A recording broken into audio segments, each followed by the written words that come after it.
What's up mga Kuldi Boys? Sa mga nangarap makapagtrabaho sa bansang Canada, try nyong pasahan ng mga job opportunities na aking ibabahagi ngayon sa video nito. This is true, recognized employer pilot. Ito ay part 2 ng aking unang video wherein pinaliwanag ko kung ano ba ang pilot program na ito. At this month mga kabayan nakasaad dito, starting September 2023, applications will be accepted for positions on Employment and Social Development Canada's ESDC Phase 1 REP occupations list. Ano ba yung mga trabaho nito? Livestock laborers, harvesting laborers, specialized livestock workers and farm machinery operators, nursery and greenhouse laborers. Nakalagay dito mga kabayan, these occupations have been determined to be in demand and to have an insufficient domestic labor supply. So kinakailangan nyo itong pasahan mga kabayan na any nationalities can apply in these job opportunities. Kaya wag nyo sayangin yung pagkakataon. Baka sakaling mapili ang inyong application at pagkaroon kayo ng pagkakataon na makarating at makapagtrabaho dito sa bansang Canada. And take note pwede rin kayo maging permanent resident just in case lang magtuloy-tuloy ang inyong status dito. So kung interesado kayo, panoorin nyo ito hanggang sa uli. Siyempre kung bago ka pa lang sa aking channel, huwag mo kalimutan mag-subscribe and i-click mo notification bell para lagi kang updated sa mga bagong job opportunities, buhay FW na aking na-upload.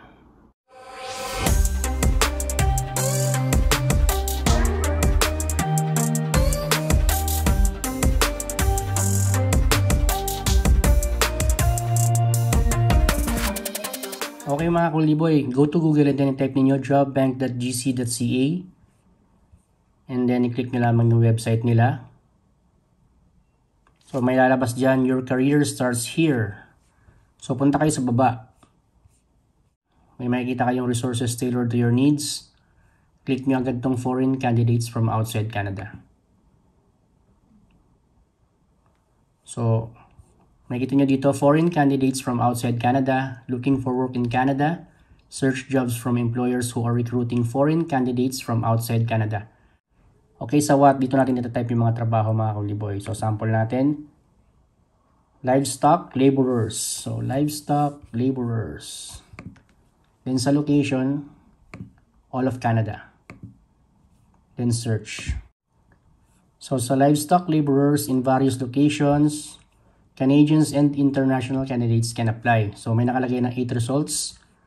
So automatically, magpasa agad kayo dito ng inyong application mga kabayan na Canadian format resume and cover letter ang inyong ipapasa dito.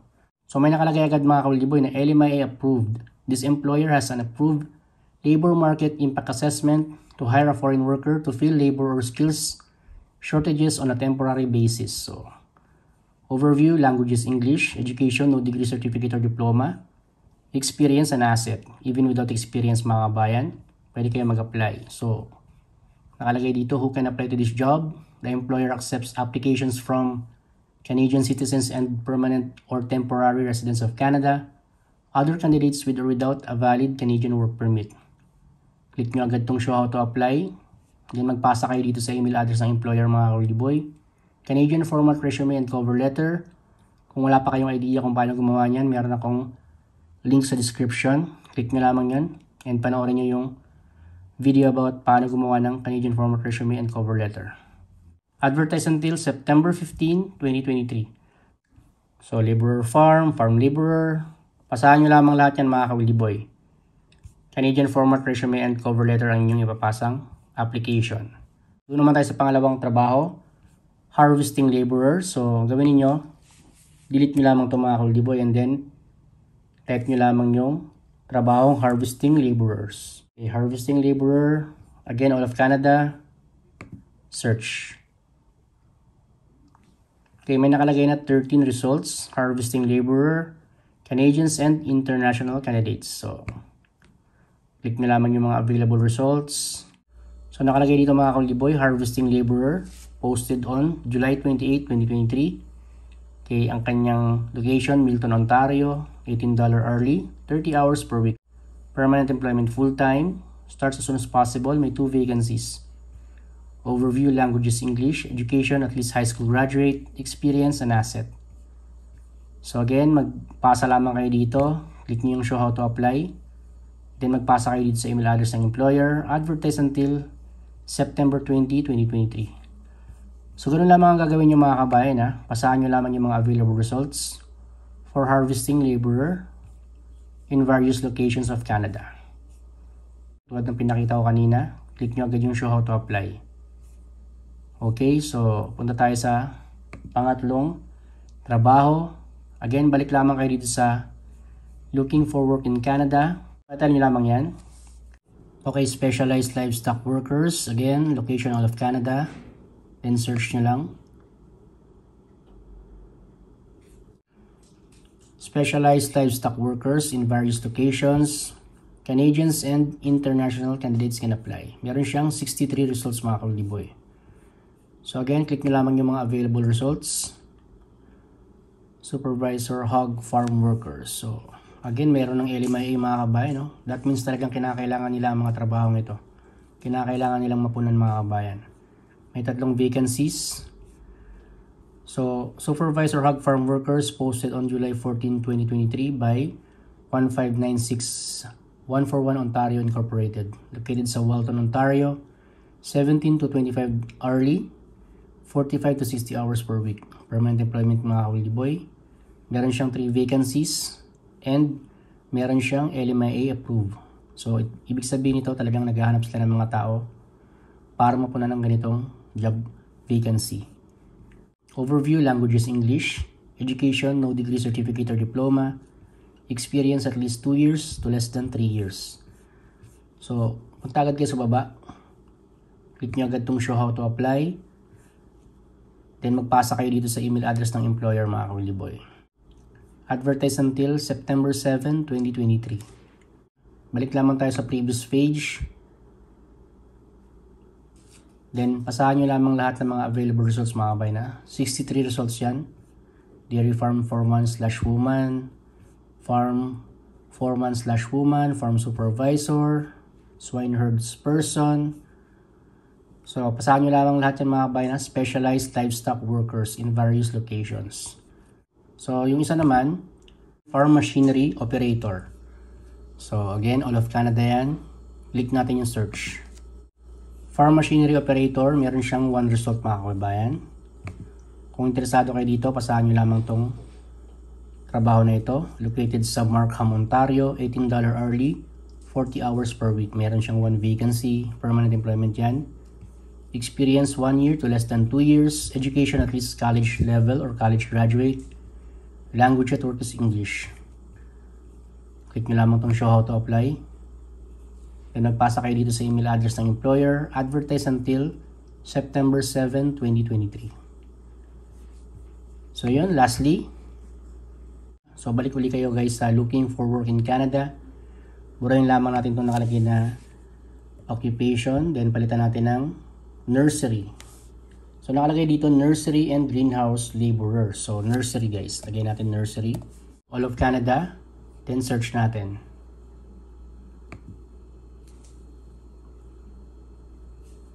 So, sa trabahong nursery, Canadians and international candidates, meron siyang 15 results. Again, click nyo lamang yung mga available results mga kabayan. So, nakalagay dito, experience, even without experience, education, even without degree, certificate, or diploma.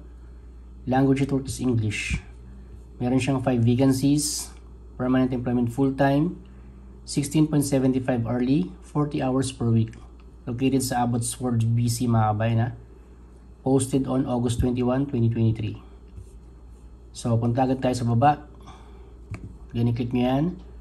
Pasahan nyo agad tong email address ng employer, Canadian format resume and cover letter. Advertise until September 20, 2023. So, ganun lamang mga kabayan ha.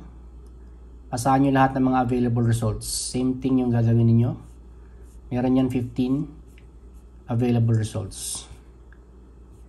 So, balik again tayo dito sa looking for work in Canada.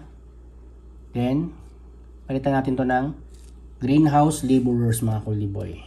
Again, all of Canada yan. Search. Okay, sa trabahong greenhouse laborers in various locations, meron siyang 10 results. So again, pasahan nyo lamang itong mga available results na to.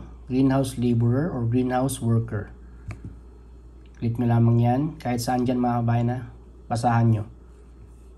Located sa Aldergrove, BC, 16.75 hourly to 40 hours per week. Meron siyang 11 vacancies mga kabayan. Language at work is English. Education, no degree, certificate, or diploma. Experience, even without experience. Click nyo agad tong show how to apply. So pasahan nyo ito mga kabayan ha. Canadian format resume and cover letter.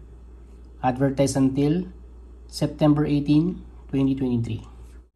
So yun mga Kuldi Boy, I hope nakatulong sa inyo yung video na to ha. Pasahan nyo lahat ng mga available results na pinakita ko.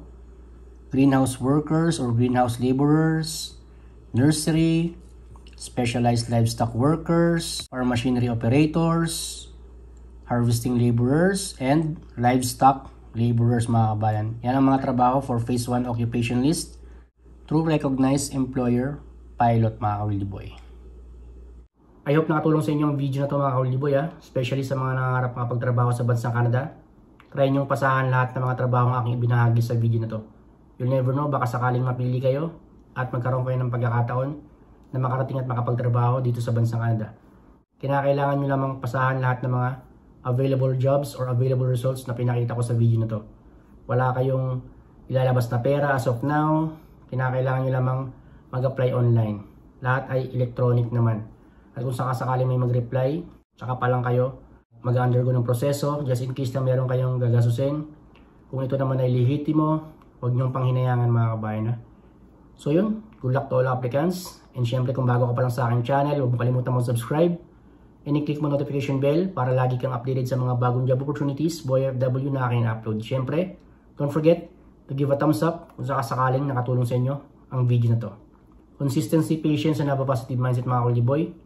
Samahan nyo ng diligence. Ingat kayo palagi din sa Pilipinas. Keep safe. Bye bye mga Kuldi Boy.